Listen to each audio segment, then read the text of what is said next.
Alright. Salut à vous, j'espère que vous allez très bien.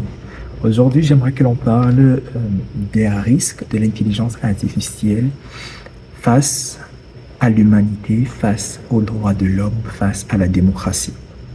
Alors, tellement on en parle des risques. Moi également, j'ai parlé des risques de l'intelligence artificielle. J'ai présenté le danger, particulièrement sous la perspective des biais que l'intelligence artificielle peut facilement générer dans notre société.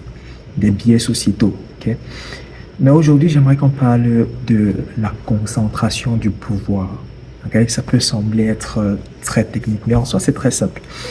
Disons que pour développer des systèmes d'intelligence artificielle assez performants, on a besoin des ressources, okay? On a besoin des grands serveurs, on a besoin des banques de données, ce que malheureusement, peu de pays ont à leur disposition et que d'autres pays n'ont pas.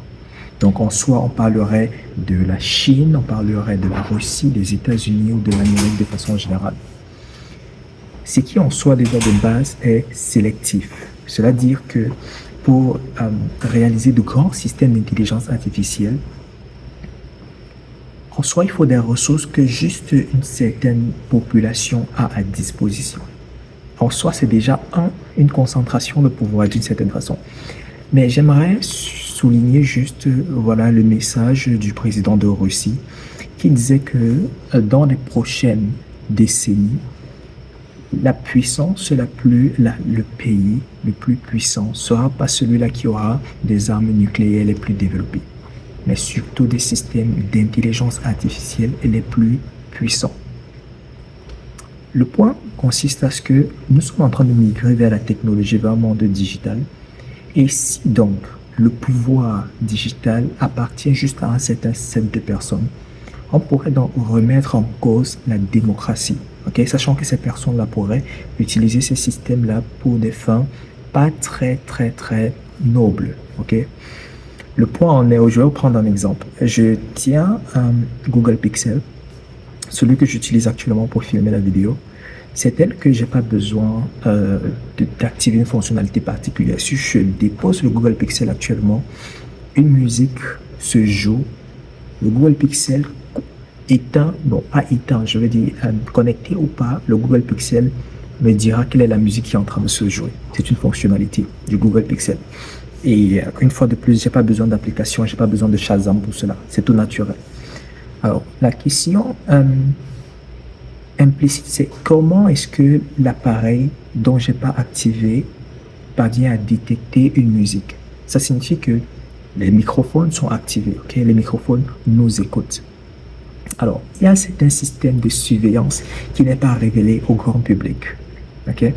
Et ayant donc cette technologie par tout le monde entier, vous comprenez donc que les puissances détenant ces dispositifs-là ont une certaine mainmise dans tout le territoire, ou bien dans tous les pays qui utiliseraient ces différents dispositifs. Donc en soi, le power concentration, la concentration de pouvoir, représente un grand risque pour l'humanité, pour la démocratie, quand on parle d'intelligence artificielle. Okay? C'est un point très important à tenir en compte. Et puis, l'autre point, c'est la perte de contrôle de ces systèmes d'intelligence artificielle. L'intelligence artificielle fonctionne à peu près comme le raisonnement de l'homme. Okay? Donc, si, je veux dire, ça a été inspiré du fonctionnement du cerveau humain. Et ça, cette propriété qui est telle que le système d'intelligence artificielle pourrait s'annuler ou s'éteindre ou ne pas fonctionner uniquement qu'après avoir réalisé sa tâche.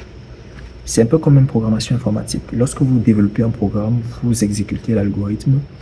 L'algorithme ne s'arrêtera que lorsque la tâche a été exécutée. Sinon, ça continuera de tourner, okay, à moins d'avoir un bug. Donc, c'est une propriété également des systèmes d'intelligence artificielle. Le point avec ça, c'est quoi?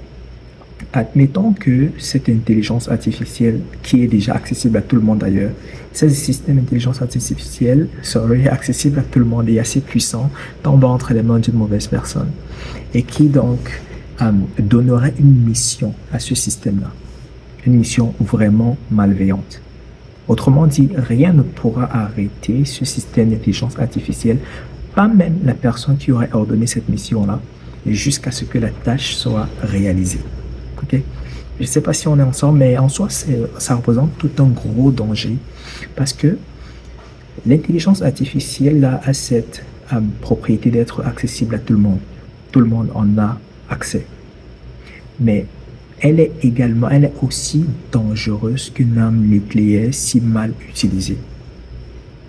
C'est ça le point. L'arme nucléaire n'est disponible ou accessible que par un certain groupe de personnes. Vraiment très bien réfléchi. Des personnes qui ont vraiment été minutieusement sélectionnées pour avoir ces différents accès-là. Imaginez par exemple, pour être pilote d'avion, il faudrait tout un grand processus parce qu'en soi, c'est un gros pouvoir que l'on a que de contrôler un avion. Qu'en est-il donc des systèmes d'intelligence artificielle assez puissants qui sont disponibles à tout le monde? C'est open source, ok? Donc, ce serait plus dangereux pour nous d'avoir ces systèmes intelligents-là, d'intelligence artificielle entre les mains d'une personne mal intentionnée. En résumé, voilà 2 points et on a comme ça plusieurs qui représentent des gros risques d'intelligence dans le secteur de l'intelligence artificielle concernant particulièrement l'humanité, la démocratie et les droits humains. Donc, j'espère que le message est passé.